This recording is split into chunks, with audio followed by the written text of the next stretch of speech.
ഈ തോരൻ്റെ ടേസ്റ്റ് പറഞ്ഞറിയിക്കാൻ പറ്റത്തില്ല, അത്രയ്ക്ക് ടേസ്റ്റിയായ തോരനാണ്.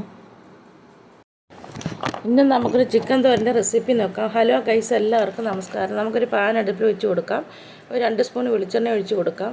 1 ടീസ്പൂൺ ചെറിയ ജീരകവും വലിയ ജീരകവും ഇട്ട് കൊടുക്കാം. ഇനി നമുക്ക് ഇഞ്ചി വെളുത്തുള്ളി ചോപ്പ് ചെയ്ത് ഇട്ട് കൊടുക്കാം.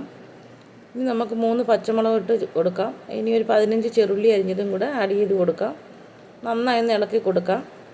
അടുത്തായിട്ട് നമുക്ക് ഒരു മീഡിയം സവാള അരിഞ്ഞത് ഇട്ട് കൊടുക്കാം. ഇനി കുറച്ച് കറിവേപ്പില ഇട്ട് കൊടുത്ത് നന്നായി ഇളക്കി കൊടുക്കാം. ഒന്ന് ചെറിയ കളർ മാറിക്കഴിയുമ്പം നമുക്ക് അത് 1/4 ടീസ്പൂൺ മഞ്ഞൾപ്പൊടി, 1 ടീസ്പൂൺ മുളക് പൊടി, 1 ടീസ്പൂൺ ഗരം മസാലയും ചേർത്ത് കൊടുത്ത് നന്നായി ഇളക്കി എടുക്കാം. ഇനി നമുക്ക് ചിക്കൻ ഇട്ട് കൊടുക്കാം. ഇവിടെ ചിക്കന് ഒട്ടും എല്ലില്ലാത്തതാണ് എടുത്തിരിക്കുന്നത്. ചിക്കൻ ഇട്ട് കൊടുത്ത് നന്നായി ഇളക്കി കൊടുക്കാം. ആവശ്യത്തിന് ഉപ്പും കൂടി ഇട്ട് കൊടുക്കാം. ഇനി നമുക്കൊരു 10 മിനിറ്റ് ഒന്ന് അടച്ചു വെച്ച് കൊടുക്കാം മീഡിയം ഫ്ലെയിമിൽ. ഇനി നമുക്ക് അരപ്പ് റെഡിയാക്കാം. ഞാൻ ഇവിടെ 1 കപ്പ് തേങ്ങയും ഒരു 10 ചെറുള്ളിയും കുറച്ച് കറിവേപ്പില ഇട്ടൊന്ന് ചതച്ചെടുക്കുന്നുണ്ട്.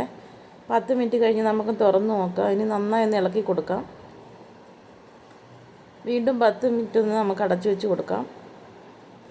ഇപ്പോൾ തേങ്ങ ഒക്കെ ചതച്ച് വെച്ചിട്ടുണ്ട്. ഇനി നമുക്ക് 10 മിനിറ്റ് കഴിഞ്ഞ് ഒന്നുകൂടെ ഒന്ന് ഇളക്കി കൊടുക്കാം. നല്ലപോലെ ഒന്ന് ഇളക്കി കൊടുക്കാം. ഇനി നമ്മൾ ചതച്ച് വെച്ചിരിക്കുന്ന അരപ്പ് ചേർത്ത് കൊടുക്കാം. ഇനി നമുക്ക് ഒരു 1/4 ടീസ്പൂൺ ഉപ്പോട് ഇട്ട് കൊടുക്കാം. ഒന്ന് അടച്ചു വെച്ച് കൊടുക്കാം. അതിനുശേഷം നമുക്ക് നന്നായി ഇളക്കി കൊടുക്കാം. 2-3 മിനിറ്റ് അടച്ചു വെച്ച് കൊടുക്കണം. അതിനുശേഷം നമുക്ക് അടപ്പ് തുറന്നിട്ട് നന്നായി ഇളക്കി കൊടുക്കാം. അപ്പോൾ ഇവിടെ അടിപൊളി ചിക്കൻ തോരൻ റെഡി ആയിട്ടുണ്ട്. ഇങ്ങനെ എല്ലാവരും ട്രൈ ചെയ്ത് നോക്കുക. കമൻറ്റ് ചെയ്യുക. ഇഷ്ടപ്പെട്ടാൽ ലൈക്ക് ചെയ്ത് ഷെയർ ചെയ്ത് സബ്സ്ക്രൈബ് ചെയ്ത് സപ്പോർട്ട് ചെയ്യണേ.